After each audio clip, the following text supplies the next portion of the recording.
Hey there, writer rebels. I finally finished the book from hell, and I am not talking about the demons in the story itself. But today I'm going to give you some things that I learned about unsticking your story, or hopefully to help you not getting stuck in the first place.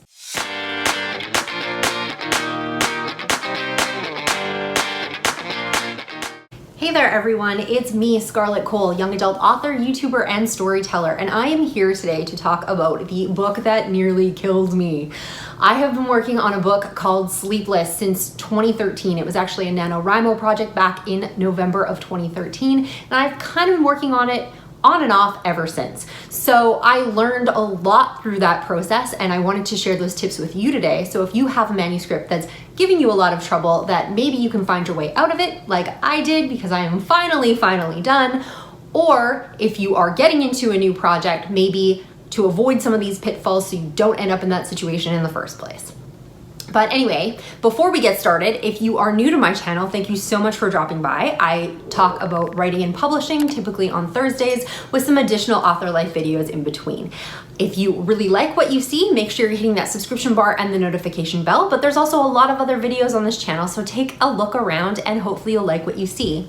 If you are one of my subscribers and you have come back yet again, I thank you so much for doing that. I really appreciate you guys coming back week after week and all your lovely comments. Everybody's always so positive in this community, and it's just been super duper helpful, especially when you are working on a book that is really trying your patience.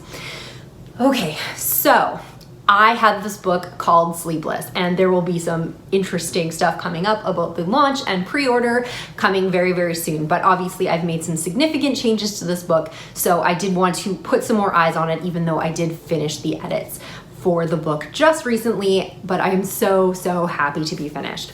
Like I said, I started this as a project in 2013 for Nanowrimo, and at that point I hadn't published anything yet. I had only finished one manuscript at this point. If you know anything about my books, I wrote Wicked Descent was the first book that I finished and sold.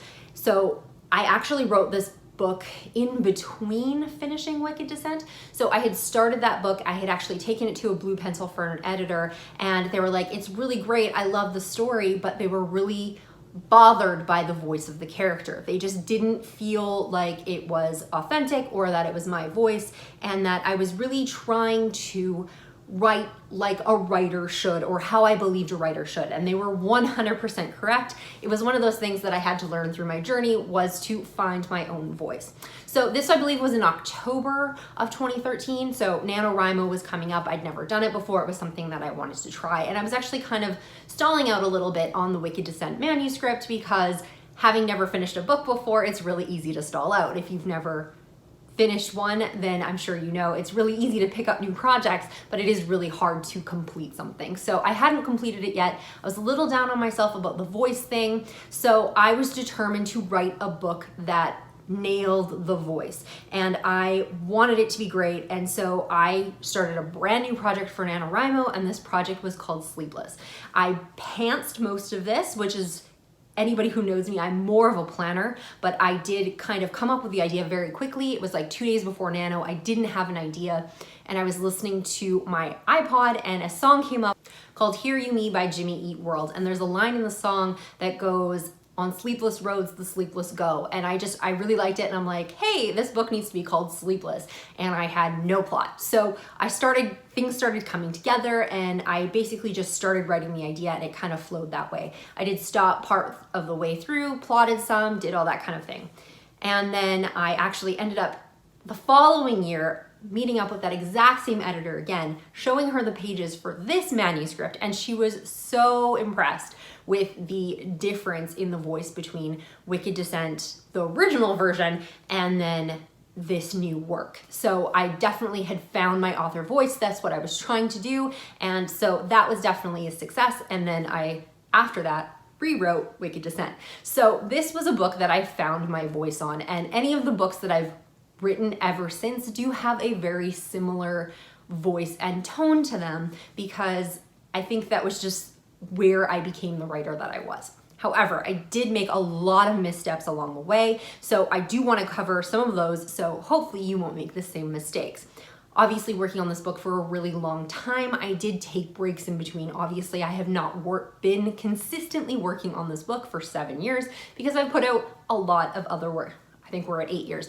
8 years because I've put out other work then. So I had shelved it for a while, picked it up, put it away, all those sorts of things. And that's going to be a part of my problem. So here we go. Here are all the things that I definitely learned while writing Sleepless that ended up causing me the most grief that I'm really hoping I'm not going to do with future projects and save myself all that trouble. So the first thing I learned, or the first mistake that I feel that I made, is that I didn't pay enough attention to character agency.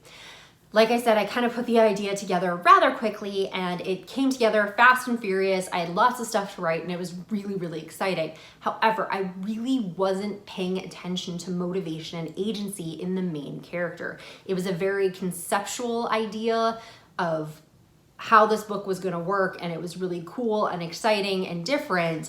And then as I was getting towards the ending, it just wasn't believable. I was really, really struggling on how to push the story through because I had really not set up my character and not set up the motivation for that character to push the story along. The motivation did exist, and when I got to now the end of this book, I do know that it was there. It was just a matter of I hadn't spent enough time drawing that out and having that be the proponent of the story. I was just letting things happen and the character was just reacting to them. It didn't necessarily make for the best story, and I had to make a lot of changes for that motivation to shine through. And that was one of the things that kind of messed me up the most in terms of format, because I was constantly needing to change things that I had already written because I hadn't put enough motivation in there. So once I started putting those pieces in and they were starting to make sense, everything before it didn't, or it needed to be laid in that groundwork a little bit better. So this is one of the reasons that I had to overhaul this book so many times, was I wasn't really paying attention to my character and motivation and how that drove the plot. My second issue with this book is something that a lot of new writers do. Not everybody, but there are a lot of writers out there who come into this fresh-faced and they think that they're going to take over the world, which is a great attitude to have. However, sometimes, like me, you get a little bit arrogant and you think that you can absolutely change everything that's out there. You are going to write a book that doesn't do the same thing as everybody else. It's going to be totally original, totally new, and totally different. Well, the fact is it's probably not, but maybe you do have a wonderful idea, and there is nothing wrong with being original at all, but you have to do it right. So what do I mean by that? In this particular book, I had a trope kind of plot line that is very typical in young adult books. However, I wanted to turn it on its head. I wanted to make it different. I wanted to make it original for the reader. It was a little bit of a shock twist at the end, and it fell completely flat. The reason is because I wasn't setting it up properly and I wasn't doing it for the right reasons. I was doing it to try to look different and original and smart instead of doing something that was serving the story and serving the reader. Personally, I really do like to subvert tropes whenever you can, and I don't think it's necessary that you absolutely have to write everything to market. I know that there's always this vibe that writing to market sells better, and I think that you definitely need to pay attention to the tropes and stuff that are out there, but you can play with them, and there's nothing wrong with that. In my book, Wicked Descent, for example, I decided to subvert a trope in there as well. I took the mysterious, brooding bad boy trope, which I'm sure everybody has seen in young adult before. However, I did not make them the love interest. I actually made them the villain.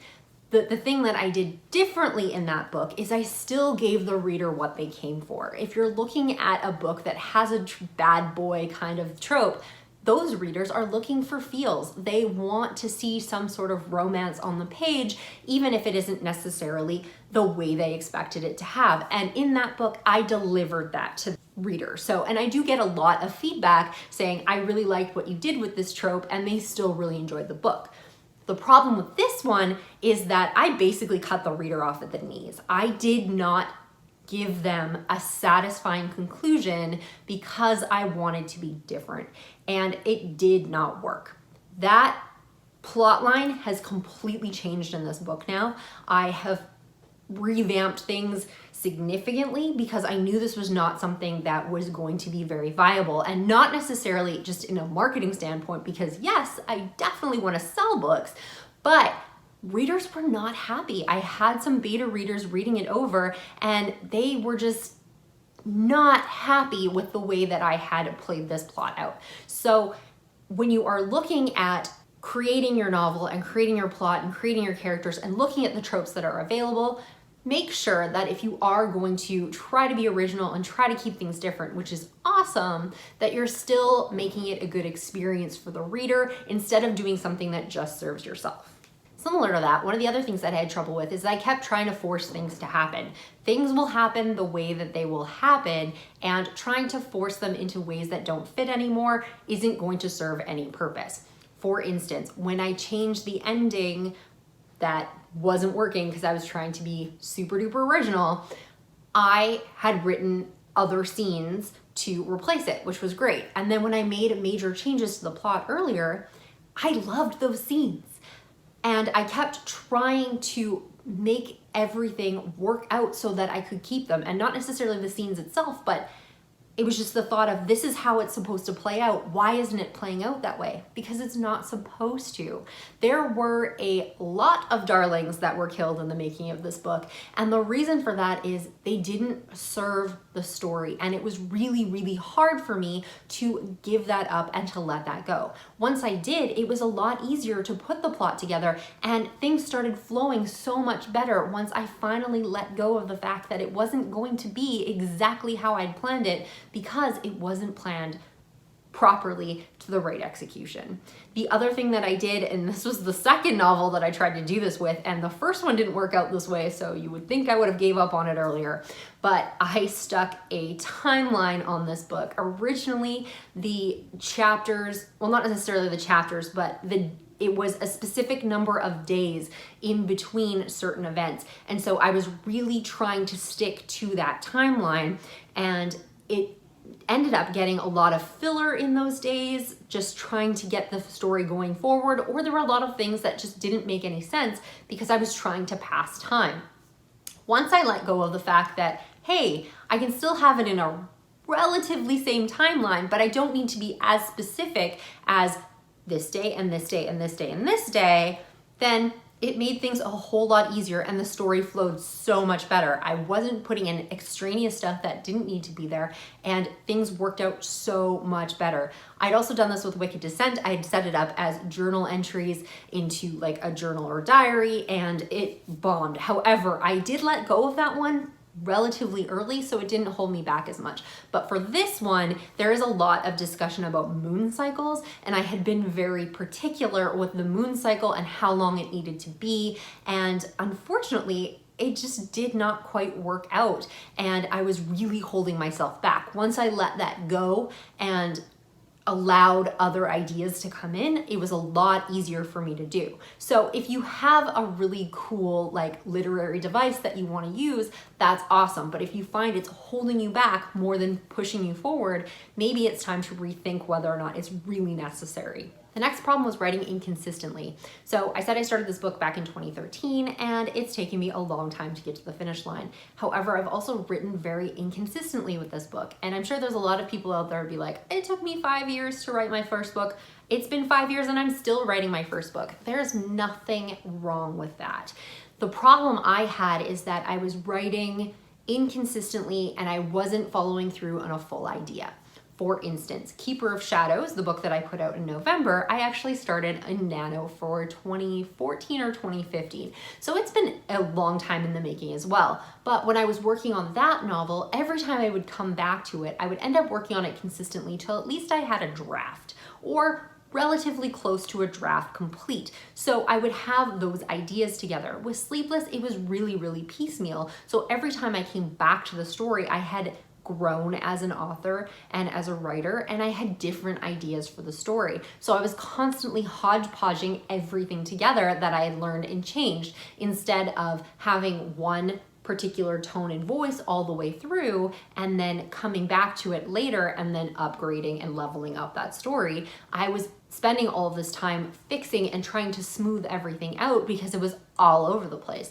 I essentially had to rewrite pretty much the entire book several times because I never actually followed through on writing all the way through. So sometimes it'll take you a while to get through an entire draft, but I was ping-ponging in other projects. I had other things in my life going on, and I never actually completed a full idea, so that every time I came back to the novel, it was something different, or I didn't even really grasp what I was doing because it was such a Frankenstein of all of these different things. And sometimes this happens and it's something that you need to do, but if you can't get all the way through, leave yourself good notes, understand where things are, outline, get things in order so that when you come back to a project, you know where you left off and where you need to keep working.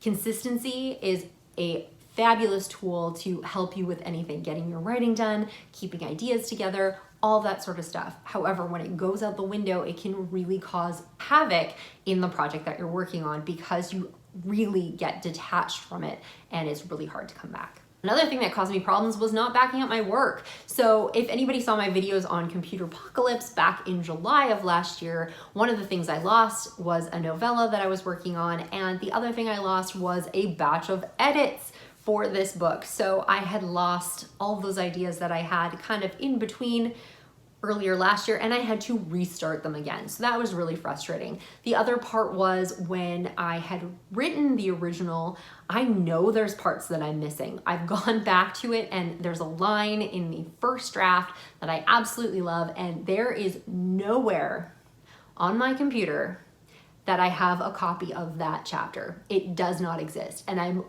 not really sure how much of it that I'm missing. I believe the difference is I had changed computers in between. Maybe I don't have a proper file. Scrivener updated. Maybe I lost some stuff. I don't know. But the fact is I do not have certain chapters that I know for a fact that I had written. Always make sure you back up your work. Always make sure you have an extra copy somewhere because you never know when it's going to happen and how much you're going to lose. The other complication that I had with this book is that I forgot what it was about. No, I always knew what the story was, but I did have a lot of subplots. It's a very complicated story. There's a lot of stuff going on. I've got some interesting characters. There's some characters in there that could really have their own book if they wanted to, but I got so wrapped up in all those other subplots that I struggled to remember what the main story I was trying to tell was. And one of the things that I found gave me the most grief as I was getting towards the end was I was focusing so much on all of those other things that were happening, I wasn't pushing the main plot forward. This also ties back to that agency thing I mentioned right at the beginning. Because there wasn't as much agency with that character, they weren't speaking up to me enough to tell me that everybody else needs to bugger off and we need to keep going on this main plot and this main adventure. So one of the things that I did was mapping it out. I did a plot wall. I made sure I had everything outlined with my separate subplots to make sure that I was being fulfilling with those, but that I was still driving through with my main plot. It was something that was kind of getting lost, and one of the reasons why it wasn't coming to a satisfying ending for me, because I was trying to do too much. There's nothing wrong with having a complicated plot. There's nothing wrong with having a lot of things going on and a lot of different threads, but you have to remember which story you're telling. And if that isn't the story you're telling, maybe this isn't the story you should tell. Like I said, there are characters in here that could have their own books. I could have written this from another perspective, but this is the perspective that I chose. And if this is something that I wanted to stick with, I needed to make that noise go away and focus on the main plot. And one of the worst things that happened to this book isn't actually about the book itself, it's about me and what I did to myself. I literally sabotaged myself when it came to this book. I got scared. I put way too much pressure on myself to finish this book. As I said, it's something I've been working on for a really, really long time, so I wanted to get it done. And one of the things that I did is I kept telling people it was coming. I kept posting on my Facebook, yeah, I'm gonna be working on this book, it's coming, it's coming, it's coming, but it wasn't ready. It was definitely not ready, and I don't know if I just ignored that fact or I didn't really fully realize it, but the book was just not ready, and I kept making promises that I was going to fail on because it wasn't ready. Some books take time. They take time to percolate, and you need to work through them, and they're going to be harder. Some books will come like that, and you will be done so quickly, and it'll be like it just flew out of your head, through your fingers, and onto the page. This was not that book. It was very difficult, and I kept making things worse for myself by telling people that it was coming. The other thing that made that worse was the fact that it scared the crap out of me because I kept thinking of myself as a failure. If I haven't finished this book, I haven't met those promises that I've made to other people. What does that make me? Am I really an author? Am I really a writer? Do I even know what I'm doing anymore? And because I was working on a book that I had from before, and the longer that I kept telling people it was coming and then it wasn't coming, I had this innate sense that it had to be amazing. So yes, do I like this book? Yes. Do I think it's great? Yes. Do I think that it is the best book that has ever been written? I'd like to think so, but probably not. Is it the best book I'm ever gonna write? I can pretty much guarantee it won't be, because I'm going to get better as an author and better as a writer as I continue to go on. But the more time that I spent and the more promises that I made, the more pressure I put on myself for this book to be amazing. And every time a sentence fell short, or a chapter just didn't play out the way that I wanted to, or things didn't go according to plan, I panicked. And I would basically go into a tailspin and make things worse on myself. One of the things that I am notorious for when I am stressed or panicked is I procrastinate. So not only was I not meeting my deadlines, I was freaking myself out and then making it harder for myself to meet my deadlines. It was a vicious, vicious cycle, and I really needed to get out of it. So this was one of the reasons I was pushing so hard to get this book done, was because interestingly enough, this book has to deal with demons and exorcism, so this book needed to be exorcised out of my life. I love this book. I love these characters. I've spent years with them. I think it's a really great story. However, sometimes you need to put less pressure on yourself. I've taken to not telling people when books are coming out. I will tell people what I'm working on, but if I don't give them a date, then I'm not going to disappoint everyone. And that really is for me, because I don't want to get in this situation again where I am totally intimidated to write a book because I have made promises that I know I can't keep. And the last thing that held me up with writing this book was the fact that I honestly believe this book is cursed. If you saw my goals video, or maybe it was in my vlog, I talked about the fact that there are nods to Macbeth in this book. And if you know anything about Macbeth, the play is said to be cursed. So part of me still thinks that this book caught a little bit of the Macbeth curse, talking about witches doing those sorts of things, and possibly there is a little bit of magic that was keeping me from getting this done. But whoever out there was trying to keep me down will not win, because the book is now done, it's coming out, and it's going to happen. Just like the book that you're working on that you are totally stuck on. You are going to get through it, you are going to finish, and it's going to be awesome. Sometimes you just have to get out of your own way, take a step back, kill your darlings, think things through, and just go for it. So hopefully things will be better for you by learning from my mistakes, and hopefully I will learn from my own mistakes and not make them again, or at least realize when I'm doing them so I can step back and reassess and move forward a little bit quicker than 8 years. All right, thank you so much for watching, and I hope you really enjoyed this video. If you do like my content, make sure you're hitting that subscription bar and the notification bell. And while you're down there, you can hit the thumbs up on this video to let YouTube know this is something that is definitely worth watching. Thank you so much for joining me, and I will see you all next week.